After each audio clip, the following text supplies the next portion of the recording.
E aí, pessoal do Facebook, boa noite. Não sei se tem alguém acordado, mas eu queria só fazer uma pequena reflexão nesta noite para a tua vida, tá certo? Se você quiser pegar a Sagrada Escritura, a gente pode conversar aqui juntos.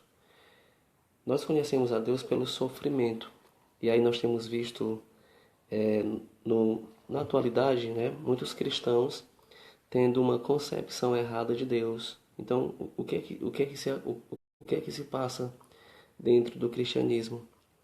Muitas pessoas, ao entrarem nas igrejas, seja católica, seja essa igreja evangélica, elas acabam tendo uma concepção totalmente errada de Deus, né? Então, se eu aceitar o Senhor Jesus, eu não vou mais sofrer. Se eu conhecer a Deus, se eu seguir o caminho do Senhor, eu não tenho sofrimento na minha porta. Então, eu não vou passar por nenhum sofrimento, por nenhuma situação constrangedora. Eu não vou passar por nenhuma situação de provação, né? Então, essa concepção atual é uma concepção dos cristãos que eles deturpam totalmente a Sagrada Escritura. E aí eu queria pegar algumas passagens para você ver na própria Sagrada Escritura que essa concepção ela não é uma concepção correta, é uma concepção errada. Primeiro pela própria história do cristianismo, né? Durante os 300 primeiros anos do cristianismo, nós vemos sofrimento, nós não vemos glória, né? Para eles é glória, porque em tudo, como fala 1 Coríntios 10, versos de número 31, quer comais, quer bebais, quer façais qualquer outra coisa, fazei tudo para a glória de Deus. Então, para os cristãos, tudo é para a glória do Senhor Deus.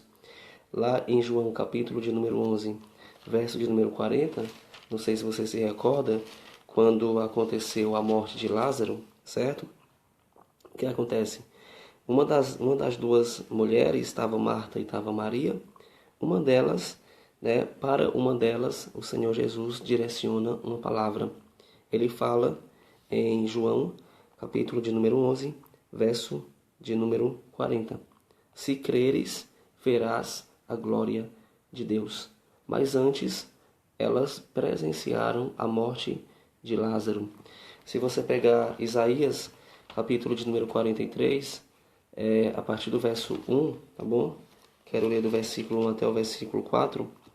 E agora assim diz o Senhor, aquele que te criou Jacó, aquele que te modelou Israel. Não tenhais medo, fui eu quem te resgatou. Chamei-te pelo nome, tu és meu.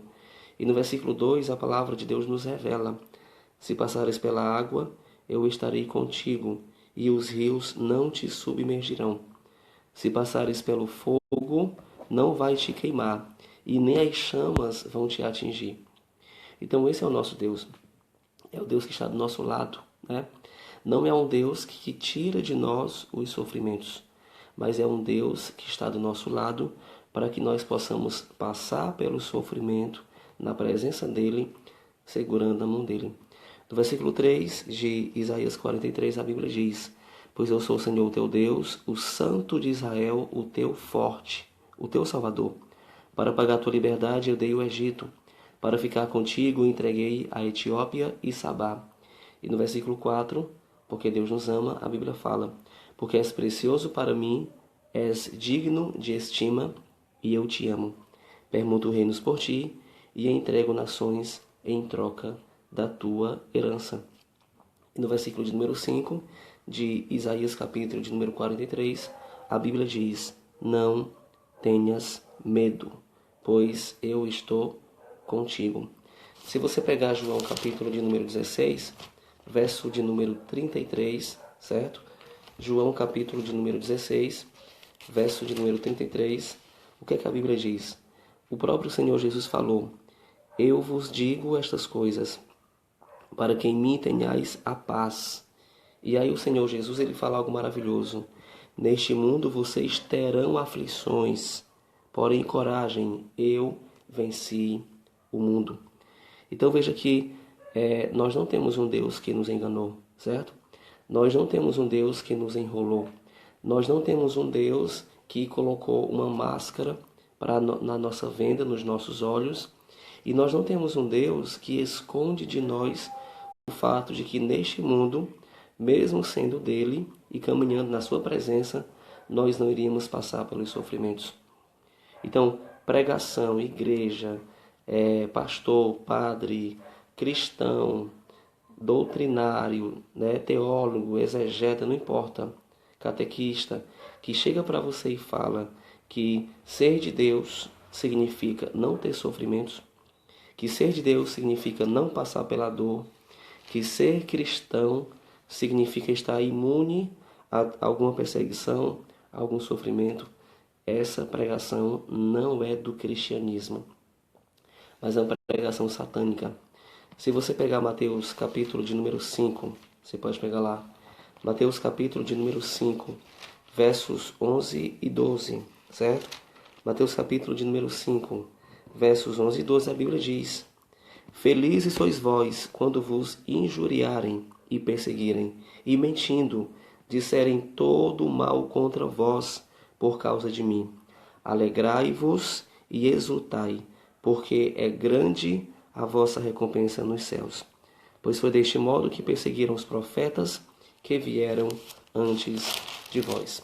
Então eu quero falar para você que talvez hoje esteja passando por algumas dificuldades, por alguns sofrimentos, que mesmo diante da provação, da dor, nós temos um Deus que está do nosso lado, certo? Que caminha contigo e segura em tua mão.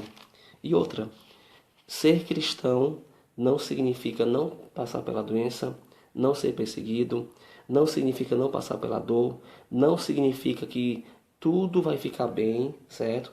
Você vai ter uma capa, tipo uma imunição, né? Onde você vai ser blindado disso tudo. Isso é mentira. Isso é mentira. Todos os apóstolos sofreram. Todos. Basta você ver a história do cristianismo. Pedro morreu crucificado de cabeça para baixo, né? Alguns foram degolados. Outros passaram pela questão de alguns instrumentos da época, onde foram perfurados. Outros foram jogados na arena dos leões. Mas todos eles sofreram por causa do Cristo Jesus. Por quê? Porque era dessa maneira que eles queriam servir e seguir a Deus. Então, se você passa por alguma dificuldade, lá em 1 Pedro, capítulo de número 4, verso de número 16, se porém alguém sofrer por ser cristão, não se envergonhe, antes glorifique a Deus por este nome.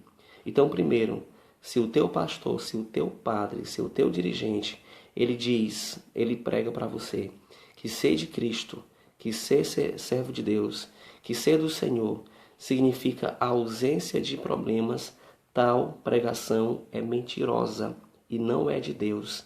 Ali não é espírito de profecia, mas é espírito do anticristo, que tenta deturpar o fato de que, mesmo sendo cristãos, né, nós passamos sim por algumas dificuldades. 1 Pedro capítulo de número 5, verso de número 6. Humilhai-vos, pois, sob a poderosa mão de Deus, para que na hora oportuna ele vos exalte. Quero abraçar aqui a Helma, né, e a Disney, se eu posso abençoá-las de maneira poderosa. Então, a nossa vida está escondida em Deus, através do Cristo. O Salmo diz que nós estamos debaixo das asas do Senhor, né? E todos nós que somos do Senhor, a palavra fala em Hebreus, capítulo de número 2, verso de número 18.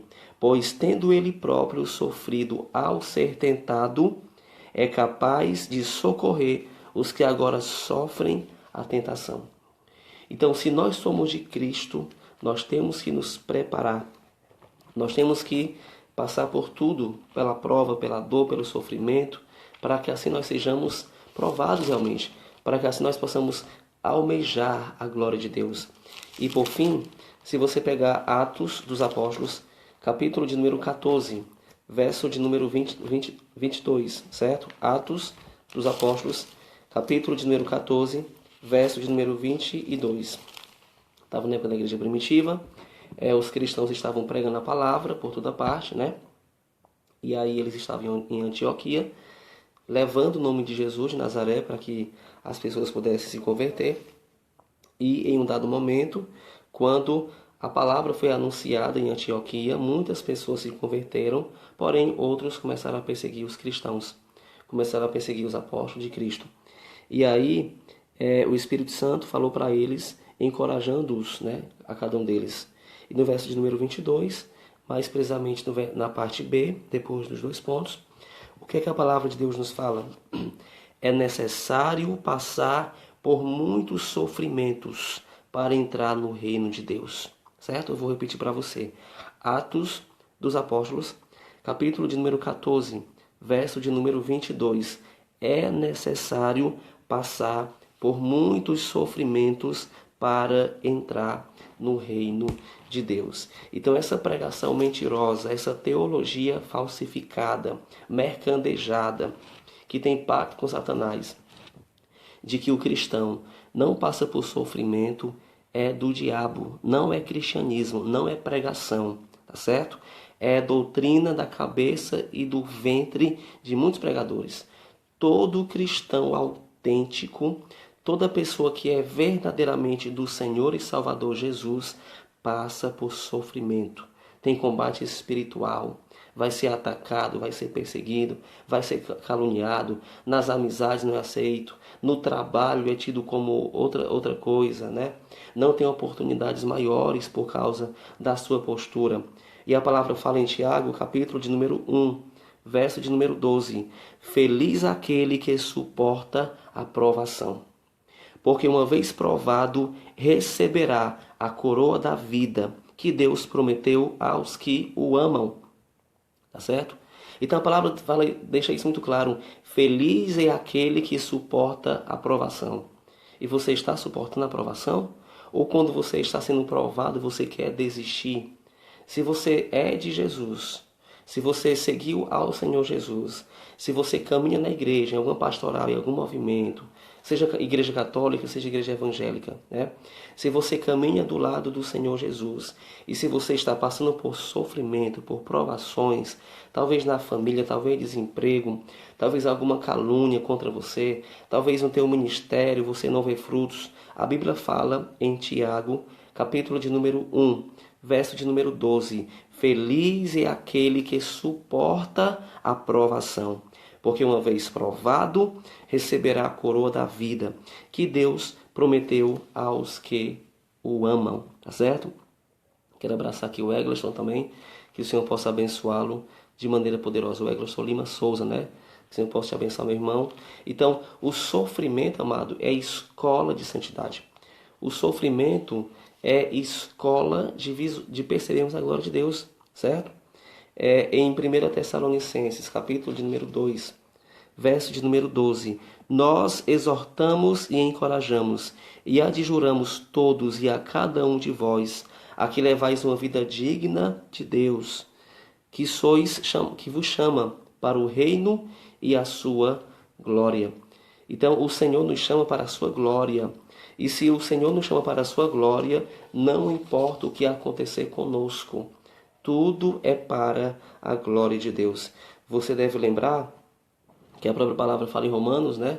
Que todas as coisas cooperam para o bem daqueles que amam a Deus. Ou, eu até digo o contrário, né? Todas as coisas cooperam para o bem daqueles das quais Deus o ama, né?